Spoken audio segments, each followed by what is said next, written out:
Hello. டே 1ல் செம்ம எக்ஸைட்டடாக இருக்கும். டே 2ல் அந்த எக்ஸைட்மெண்ட் கொஞ்சம் கம்மியாக இருக்கும். டே 3னா எக்ஸைட்மெண்ட்டே இருக்காது. இதெல்லாம் பண்ணணுமா அப்படின்னு சொல்லிட்டு இதை பண்ண வேணான்றதுக்கு ஒரு 1000 காரணம் நம்ம பிரெயின் சொல்லிக்கிட்டே இருக்கும் நம்மள்கிட்ட. நம்மளே வந்து இன்ஃப்ளூயன்ஸ் பண்ணி மேனிப்புலேட் பண்ணி இதெல்லாம் நமக்கு வேணாம், நம்ம வந்து சும்மா உட்காந்து ஸ்க்ரால் பண்ணிருப்போம், அதுவே நமக்கு போதும், நம்ம அதுக்கான ஆளு தான் அப்படின்னு வந்து நம்ம பிரெயினே நம்மளை மேனிப்புலேட் பண்ணும்.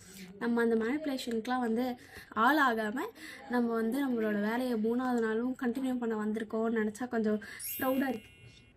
ஸோ நாள் வந்து நான் ஆக்சுவலி எதுவுமே எனக்கு பண்ணுறதா இல்லை. ஏன்னா எனக்கு சமயம் தொண்டை வலி, கோல்டாக இருக்கு ஒரு. அதனால் எனக்கு ரொம்ப டயர்டாக இருந்துச்சு. காலையில் எழுச்சிக்கும் போது ஐயோ கோல்டாக இருக்குது, நமக்கு தொண்டை வலிக்குது அப்படியே யோசிச்சுட்டு. ஆனால் எந்த காரணமும் நம்மளை வந்து தடுத்து நிறுத்திடக்கூடாது அப்படின்னு யோசித்தேன். இப்படி சொல்கிறேன், நான் தான் வந்து திருப்பி போய் உட்காந்து எனக்கு தொண்டை வலிக்குது, இன்றைக்கி நான் தூங்க போகிறேன்னு சொல்லுவேன். ஐயோ சாமி வேற டேய் கூட்டு போங்கடா, கோவத்துல போட்டுற போறேன்.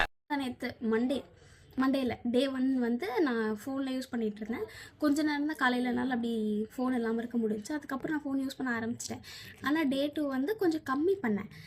இப்போ வந்து என்கிட்ட இன்ஸ்டாகிராமே இல்லை, நான் அன்இன்ஸ்டாலே பண்ணிட்டேன் இன்ஸ்டாகிராமை. எனக்கு ரொம்ப கேவாட்டிக்காக மண்டேலாம் ஃபுல்லாக இருக்க மாதிரி இருக்குது. இன்னொன்று கொஞ்சம் டீடாக்ஸ் பண்ணலான்றதுக்காக இன்ஸ்டாகிராம் அன்இன்ஸ்டால் பண்ணிட்டேன் நான். ஆனால் அங்கங்கே போய் கொஞ்சம் யூடியூப்லாம் பார்ப்பேன் தான். அது அங்கங்கே ஏதாச்சும் தோணுது அப்பப்போ எதாவது பார்க்கணுன்னு. அதை கொஞ்சம் கொஞ்சமாக கம்மி பண்ணிக்கலாம். இன்னொன்று, நேற்று பண்ண ஒன்று நான் வந்து இன்றைக்கி பண்ணக்கூடாது அப்படின்னு நினைக்கிறது, அப்படியே டைம் வேஸ்ட் பண்ணிகிட்டே இருக்கிறது, அப்படியே வெயிட் பண்ணிட்டே இருக்கிறது, வேறு ஏதாச்சும் வருமா, நம்ம வந்து வெட்டியாக இருப்போமா அப்படின்னு. இன்றைக்கி அந்த இது வந்து இன்றைக்கி நம்ம கொஞ்சம் கம்மி பண்ணணும். ஏன்னா வந்து டைம் வேஸ்ட் பண்ணிட்டு படிக்காமல் என்னெல்லாம் பண்ண முடியுமோ அது எல்லாமே பண்ணிட்டுருந்தேன். இன்றைக்கி படிச்சுட்டு அதுக்கப்புறம் ஏதாவது வேணும்னா பண்ணிக்கலாம் அப்படின்ட்டுருக்கேன்.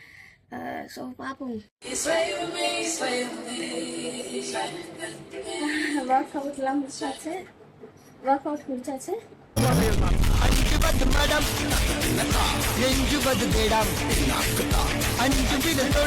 அடுத்து சாப்பிடணும். இன்னைக்கு சாலட் பண்ணலான்னு இருக்கேன்.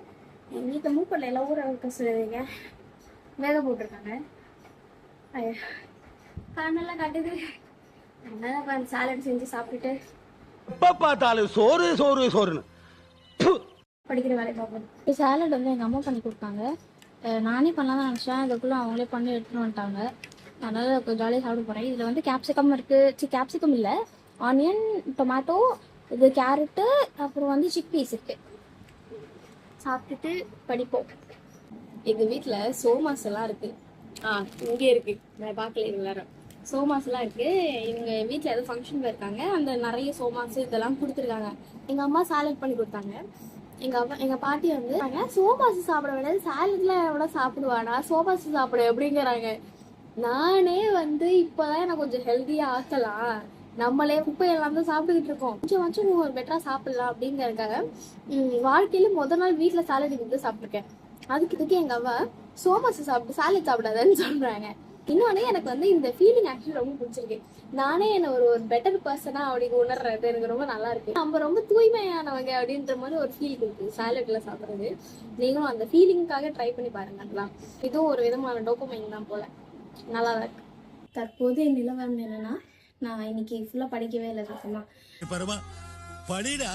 எனக்கு வந்து டைமே எதுவும் பத்தாத மாதிரி இருக்குது. ஆனால் நிறைய டைம் இருந்துச்சு. ப்ளஸ் நானும் ஒரு 2 மணி நேரம் தூங்கிட்டேன். படிக்கட்டு ஏறி வரலாம் மூச்சு வாங்குது. நானும் வந்து கொஞ்சம் 2 மணி நேரம் தூங்கிட்டேன். அதனால் எனக்கும் டைம் பெருசாக இல்லை இந்த மாதிரி தோணுச்சு. டைம் இருக்குது, எனக்கு ப்ராப்பராக யூட்டிலைஸ் பண்ண தெரில. அது எப்படின்னு கண்டுபிடிக்கணும். இன்றைக்கி அதுக்கு ஏதாச்சும் வீடியோஸ்லாம் பார்க்கணும். ஏன் நம்மளால் இந்த மாதிரி டைம் மேனேஜ் பண்ணுறதுக்கு எப்படி பண்ணுறது அப்படின்னு ஏதாச்சும் வீடியோஸ்லாம் பார்த்து கண்டுபிடிச்சி அதை அப்ளை பண்ணி பார்ப்போம் நாளைக்கு.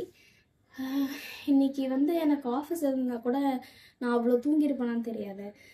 ஏன்னா கொஞ்சம் டைம் ஆயிடுச்சு அப்படின்றதுக்காகவாச்சும் இருந்திருப்பேன் தூங்காமல். ஆனால் இன்றைக்கி வந்து எனக்கு ஒர்க் ஃப்ரம் ஹோம் தான் அப்படிங்கிறதுனால நல்லா படுத்து தூங்கிட்டேன். இப்போது படிக்கவே இல்லை இன்றைக்கி ஹோல் டே.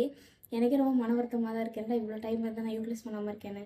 அதுவும் இன்றைக்கி தான் கரெக்டாக எங்கள் அம்மா வந்து தலைக்காணி பெட்ஷீட் வாங்கணும் அப்படின்னு எனக்கு கூப்பிட்டு போயிட்டாங்க.